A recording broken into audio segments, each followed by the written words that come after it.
We will start with James Ham. Hey, what's going on, Luke? What's up, James?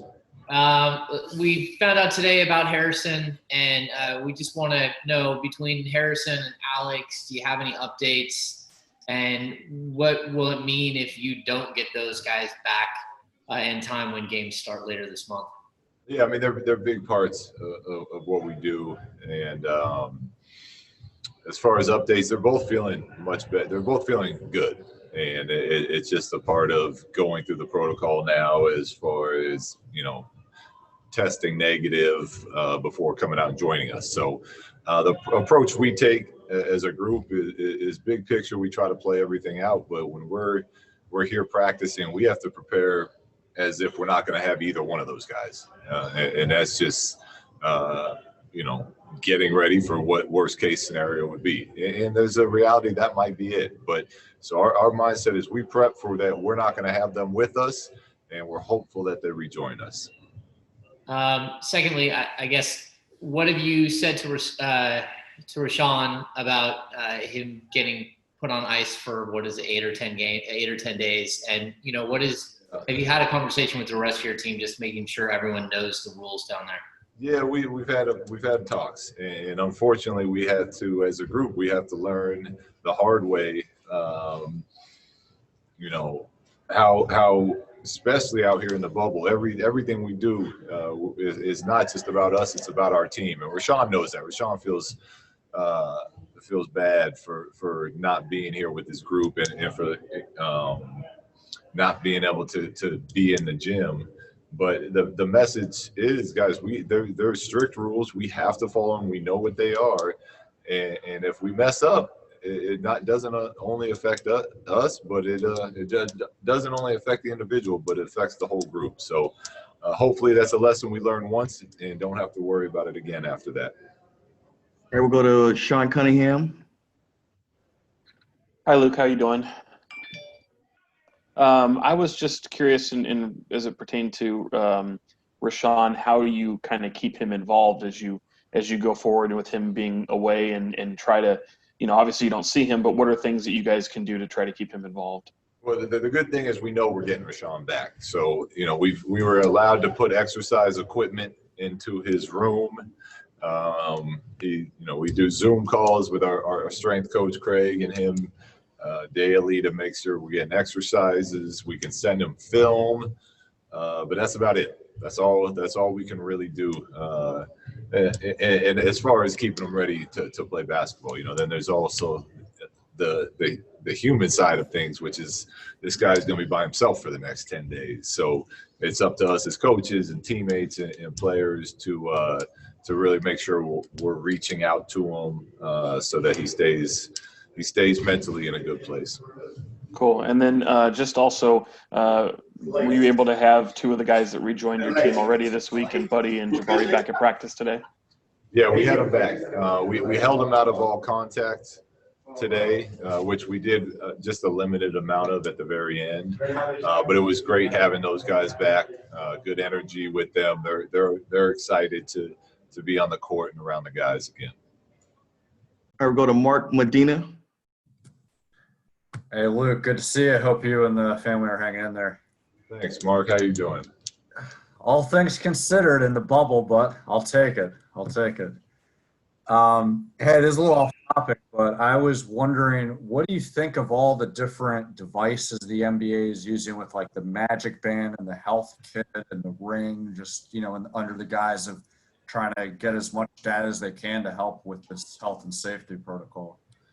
It's the NBA. They always do a great job. If you travel, anytime you do any event with the NBA, they explore every option. And with this, they know that there's going to be risk, and they're just trying their best, and they're doing their best to keep everybody safe. I think if you ask people in the bubble, how they feel, my guess is most of them feel like there's not a safer place than where we're at as far as the COVID is concerned. I think some of the technology they're using is great. We wake up every morning and self-test ourselves as far as temperature, oxygen levels, report it all into an app, so all the information is constantly getting gathered.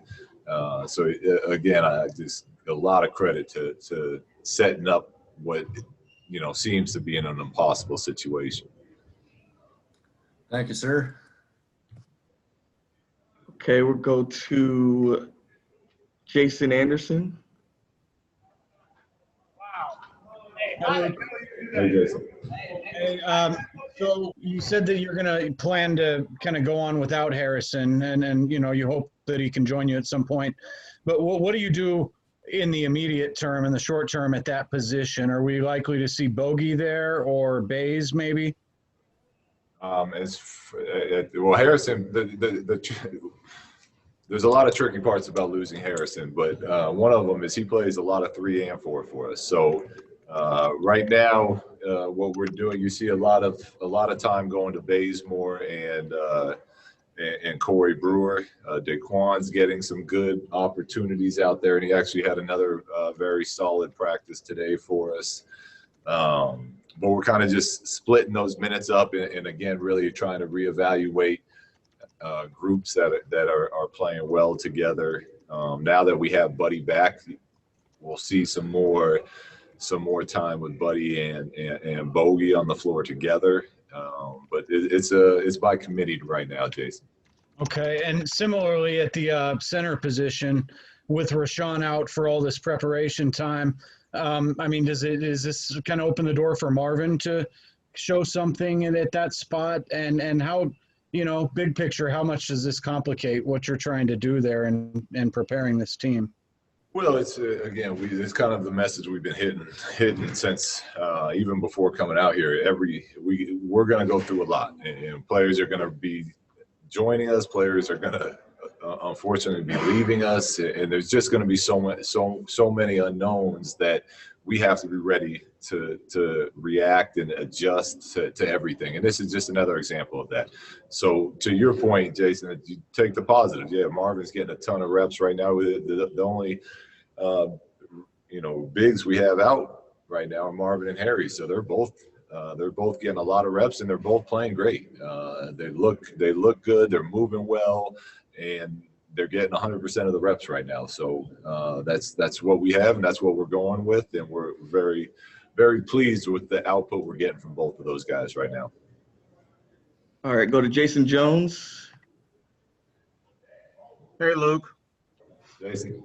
Hey, just in some ways, how was the regular season prepared you just for the idea of how crazy your lineups can change? Because, you lost Marvin in game 1, you lost De'Aaron for 17 games, you lost Bogey for a little stretch, so you lost Richaun. So Yeah. does it help you that you've been through that already? Well, yeah. If you ask me, I'd rather not have gone through it, but I think it does. And it helps in a sense that we've had to play different styles of basketball this year too. When you lose Marvin and you lose De'Aaron, you're not going to play as fast. You got to rely more on execution to win games and defense. And then you get De'Aaron back, you start picking it up. And so a big part of our theme in going into this camp and these couple weeks leading into the games are, look, we're going to win games by being a fast team, or we're going to win games by being able to execute in the fourth quarter. So we've played both styles so far this season, and because of what we've gone through as a team, we know what that looks like, and now it's just about getting sharp with both of those things again. I think you mentioned Daquan and Marvin about guys who look like they're playing pretty well right now. With all this time off, what were you expecting just in terms of guys' improvement over that period? Because you couldn't be around them and guys are working out, but you really have no way to be around them all the time. So have you been surprised by what you've seen? Pleasantly surprised. I just, when you don't see people and you're not really allowed to go out and work out and be out in public with what we had, the pandemic and everything going on.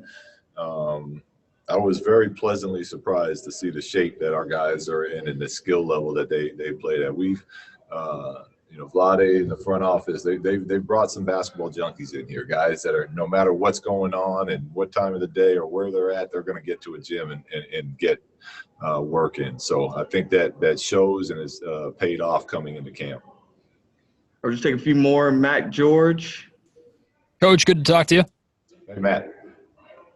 Going back to kind of a similar question to what Sean Cunningham asked earlier, with both Alex Len and now Harrison Barnes still in Sacramento, have you been sending them film and workouts for them to continue to get ready so hopefully they can hit the ground running when you get there?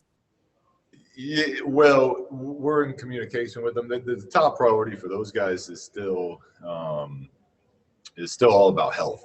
So, even though guys feel good, there's protocols put in place. I'm not going to get into the details of them, but when they're ready to be on the court doing what we need them to do, then yeah, we have coaches back there that are going to be able to work them out. We have assistant strength coach that was left behind for this purpose as well.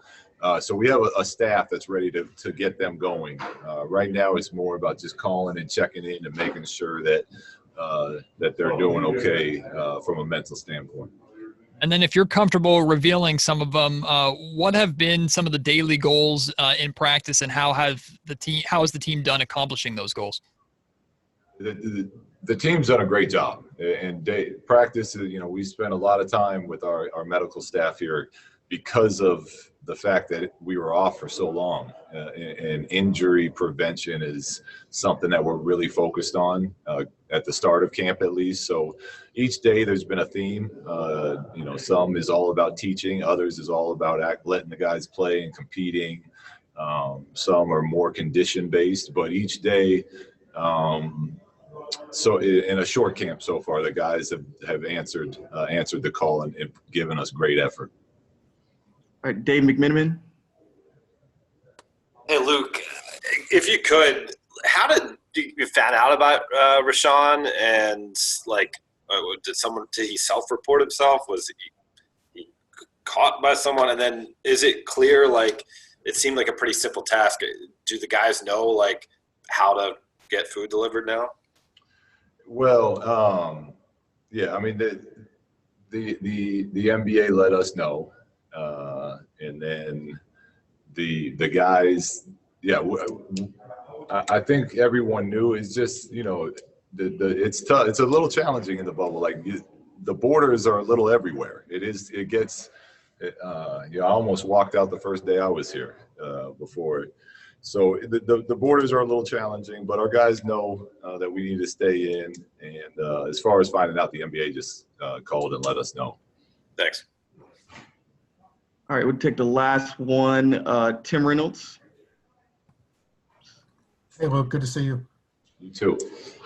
What, obviously the players have the messaging on the backs of their jerseys and the messaging on the courts for games and things of that nature. And we know that Lloyd Pierce has led that committee of coaches, as well as you guys try to educate yourself and promote change.